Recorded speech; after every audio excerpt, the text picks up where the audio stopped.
Le principal rendez-vous avec l'information sur la télévision du futur, c'est TV+ ce soir. Vous rappelez simplement que nous sommes le dimanche 14 décembre 2014. Avant l'ouverture de cette session d'information, voici le sommaire. La situation de plus en plus compliquée du côté des usagers qui investissent depuis plusieurs jours déjà les stations-service de la capitale gabonaise pour se procurer en carburant, une situation plutôt inconfortable à ce jour, une situation également qui est consécutive à la grève lancée par les agents membres de l'Organisation nationale des employés du pétrole. Nous comprendrons exactement la colère des habitants de Libreville qui investissent de plus en plus les stations. Le calvaire d'un autre genre, ce sont les voiries de la capitale gabonaise qui se dégradent de jour en jour, et avec cette saison des pluies, la situation ne s'améliore guère. Dans cette édition d'information, nous irons dans quelques-unes de ces artères de la capitale pour comprendre le calvaire des usagers. Et le sport, ce sera avec la Société d'énergie et d'eau du Gabon, une récréation initiée dans le cadre de la journée SEG consacrée aux activités sportives initiées par la tutelle chaque année. Bonsoir à tous et merci de toujours faire confiance en la télévision du futur. Ouvrons cette session d'information avec la situation liée à la pénurie de carburant à travers la capitale gabonaise. Un seul jour ne passe plus sans que ces stations-service ne soient envahies par les nombreux usagers qui peinent des heures et des heures durant à avoir accès, ne serait-ce qu'à quelques litres de carburant.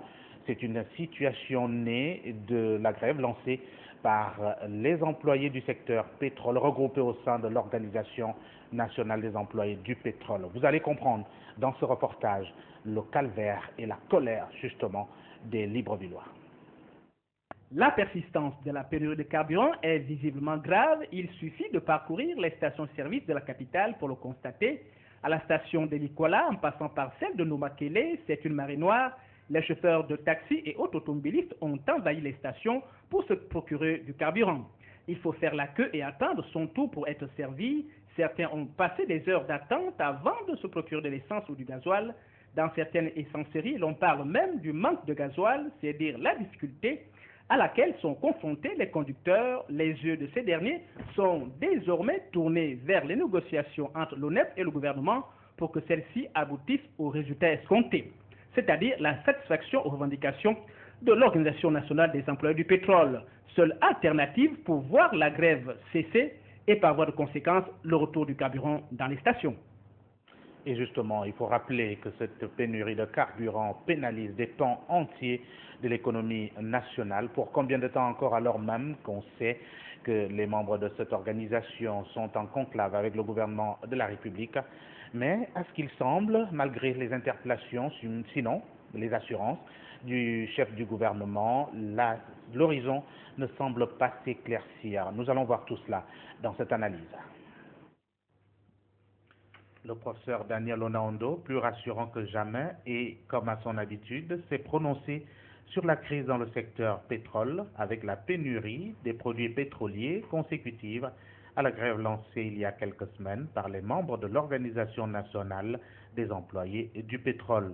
Des négociations entreprises avec le gouvernement de la République. Rien de concret ne ressort, notamment sur la satisfaction des revendications de ces agents, et comme c'est si souvent le cas, son chef s'est précipité pour rassurer les populations sur un possible retour à la normale d'ici le 15 décembre, donc en début de la semaine.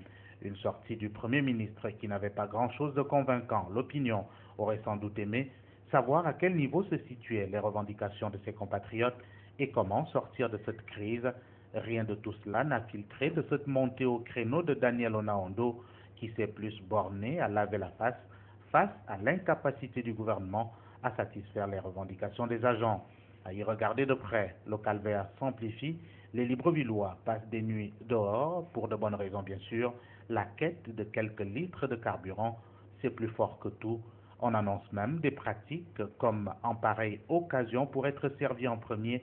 Tous les stratagèmes sont utilisés pour être servi évidemment, brandir son titre pour être plus influent, passer pour celui qu'on n'est pas en réalité, et tout cela agace de plus en plus les Librevillois qui s'amassent devant les stations-service dès l'aube, parfois jusqu'à la tombée de la nuit. Et pendant ce temps, Daniel Onaondo, dont le souci n'est pas de faire les rangs dans une station-service, attribution et fonction oblige, il se contente tout simplement de rassurer les populations. Lundi 15 décembre 2014, date annoncée par ce dernier pour un retour à la normale, au regard de la situation, c'est une journée qui sera davantage plus compliquée pour les Librevillois qui vont sans doute peiner à se rendre à leur lieu de travail. Des indiscrétions émanant du principal syndicat du secteur annoncent plutôt une paralysie quasi totale dans les prochains jours si rien n'est fait. Qui, du Premier ministre ou des syndicalistes, aura plus de crédibilité? Juste quelques heures et tous pourront le savoir.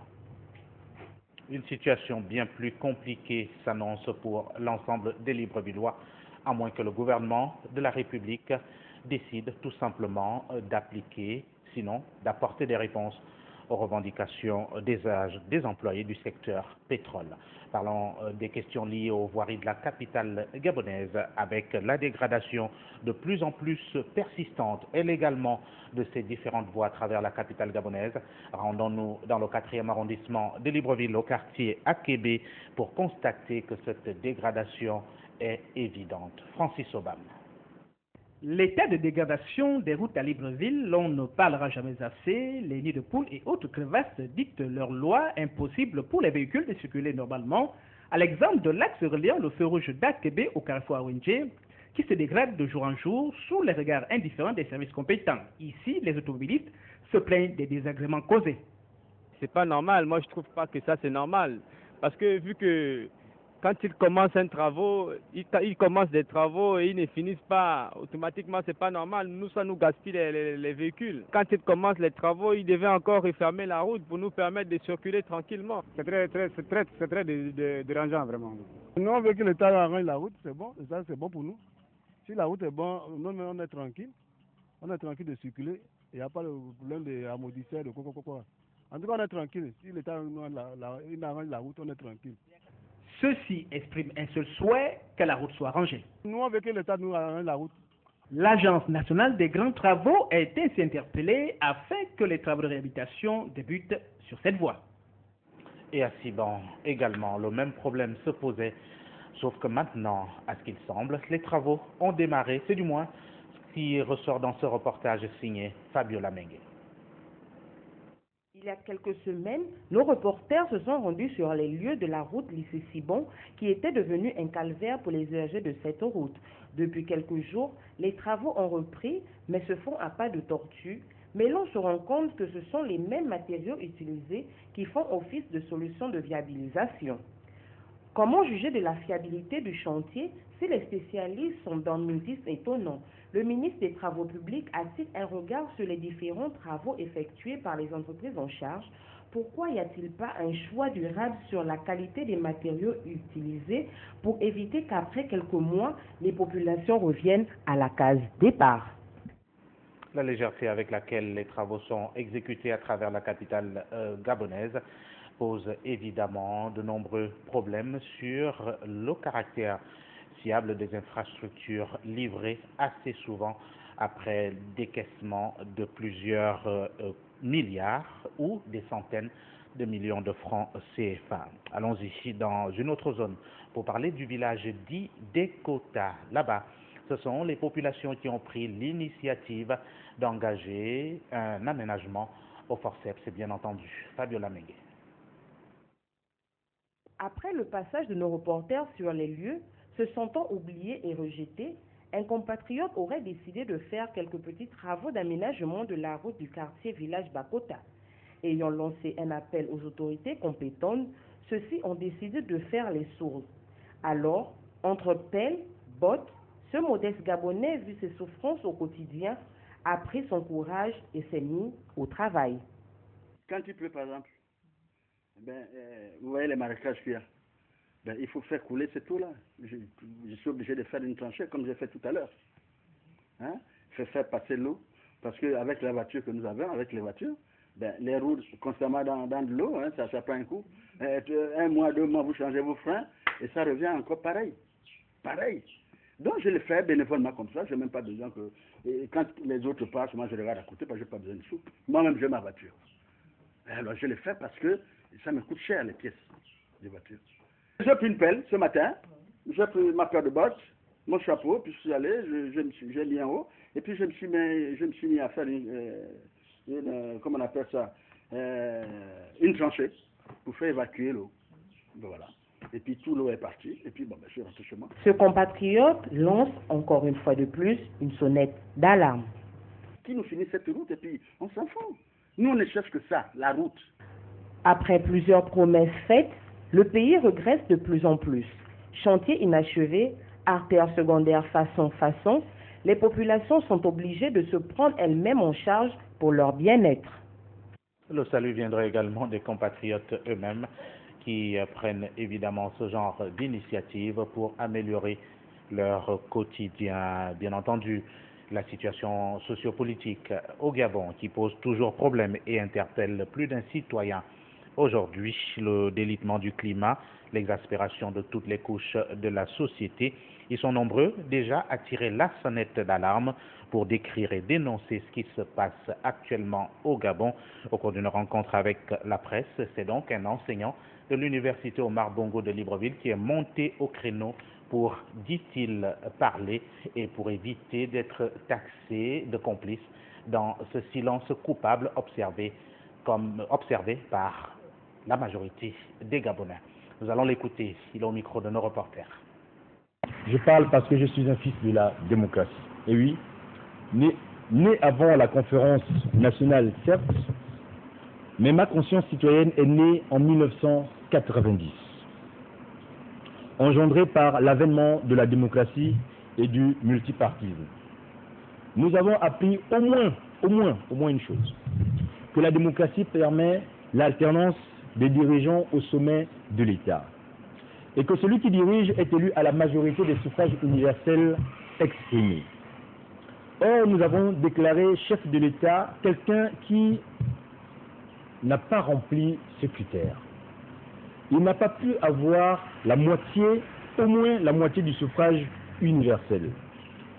La faute à une constitution mal brodée et manipulée et dont il faut aujourd'hui dénoncer l'acte juridique qui a fait d'Ali Bongo le président du Gabon. Il faut dénoncer cette constitution qui a rendu une telle tricherie possible. Je parle parce qu'il ne faut pas avoir peur quand on est peuple. Quand on est un citoyen libre et qui peut légitimement s'insurger contre des recettes politiques et économiques qui ont appauvri le pays et qui ont condamné des milliers de compatriotes à la misère, au vagabondage et à la mendicité. Je parle pour tant d'enfants dont l'école républicaine ne garantit pas les mêmes chances de succès que les fils des gens du régime. Je parle pour tant de gens dans nos villages, nos grands-mères, nos grands-pères, qui n'ont ni eau potable, ni électricité, alors que dans notre Gabon, il y a tellement de pluie pour produire l'électricité. Je parle pour toutes ces poubelles qui polluent la ville et qui nous donnent des maladies, qui salissent l'image de nos villes. Je parle pour ces routes cassées qui nous empêchent d'aller au travail. Je parle pour ces gens qui subissent les règlements des comptes parce qu'ils ont refusé de s'inféoder au régime. Je parle pour autant de chômeurs au Gabon à cause d'une politique économique qui n'a pas créé des emplois. Je parle parce que je suis fatigué, excédé de ces discours qui nous promettent toujours un meilleur avenir qu'on n'a jamais vu. Sans doute, nous l'écouterons encore davantage au cours de nos prochaines éditions d'information. Le temps pour nous d'ouvrir la page sport de cette édition d'information. Et ce sont les agents de la Société d'énergie et d'eau du Gabon qui étaient en journée récréative ce week-end au centre des métiers Jean Violas, c'est dans la commune d'Ovendo. Des activités multiples y ont été organisées, notamment activités sportives avec d'autres entreprises de la place. Nous faisons l'économie de cette rencontre entre les agents de la SEG, leur tutelle et bien d'autres responsables d'entreprise. Ce sont des rencontres annuelles qui permettent à l'ensemble des agents de cette entreprise de se retrouver pour échanger hors du cadre professionnel. Cette journée qui a réuni également les agents d'autres entreprises de la place a mis en avant les activités sportives, notamment le tournoi de football avec au total 7 équipes. Les matchs étaient d'un niveau appréciable et tous les joueurs ont naturellement donné de leur force physique pour engranger des points au profit de leurs équipes respectives. On peut retenir dans cette rencontre l'adhésion de la SEG qui, en instaurant cette journée, traduit sa ferme volonté de permettre l'épanouissement de l'ensemble du personnel, aussi bien sur le plan social que professionnel.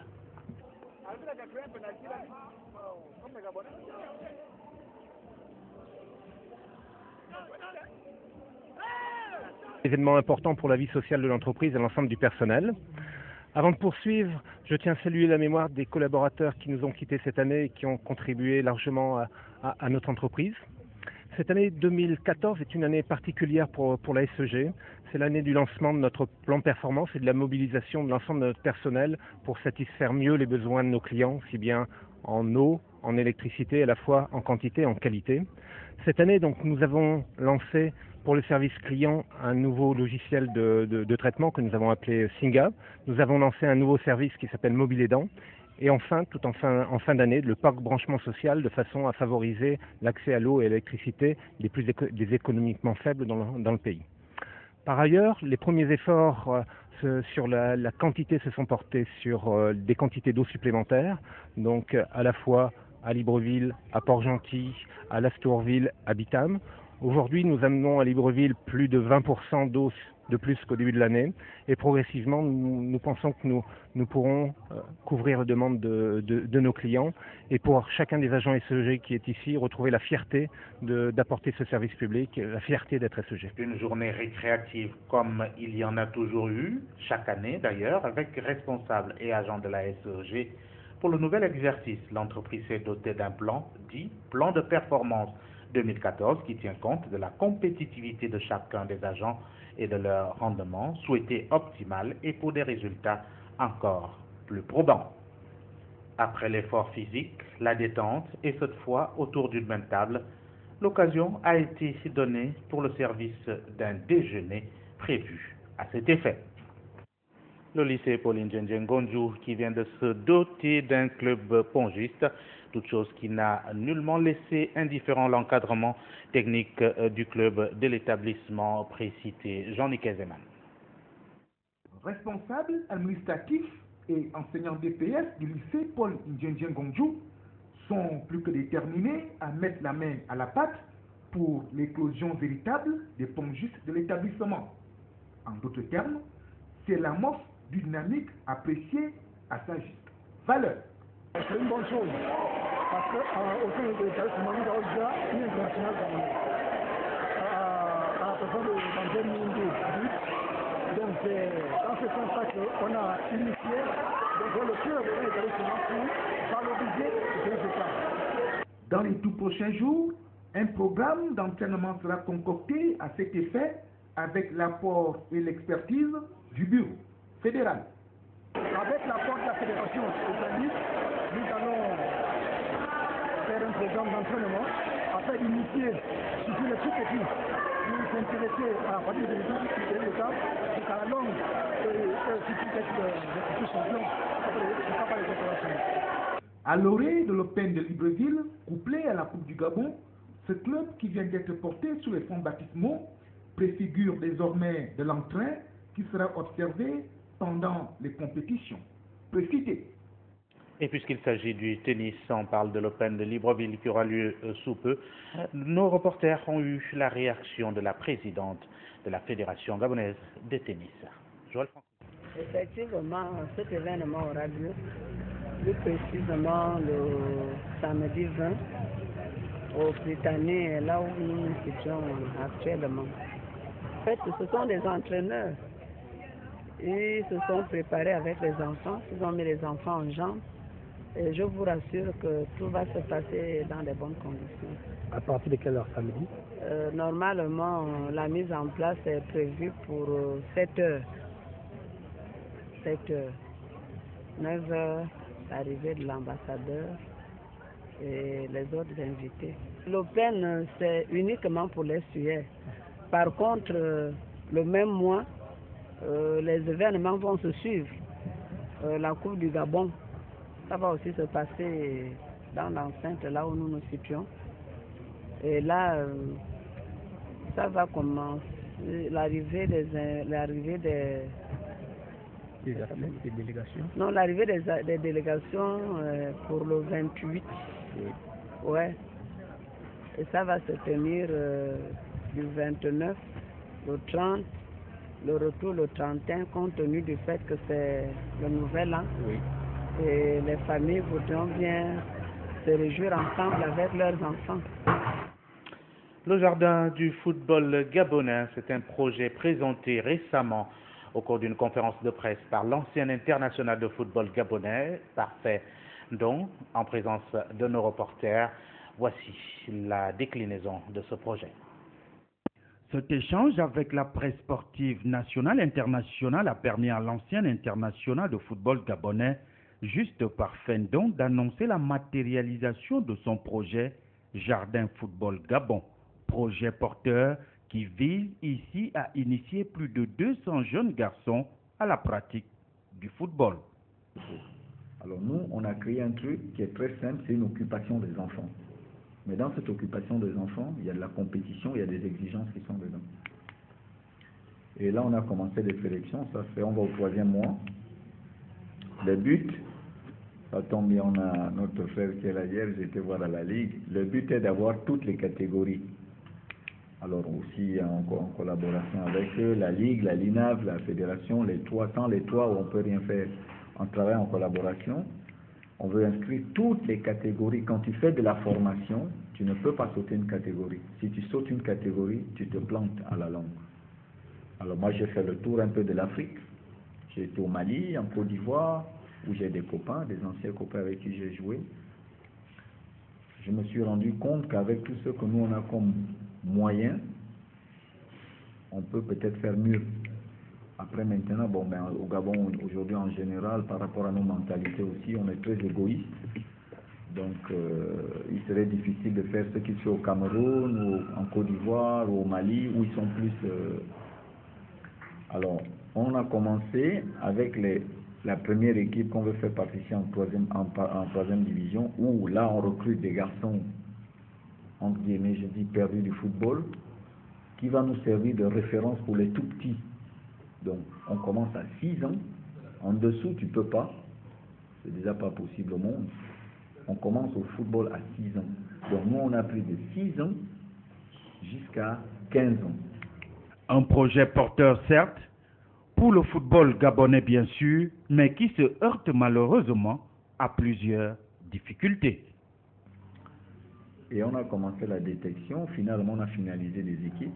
Mais moi, aujourd'hui, je me retrouve confronté à un problème. Et là, je demande vraiment à tout le monde d'essayer de se bouger parce que le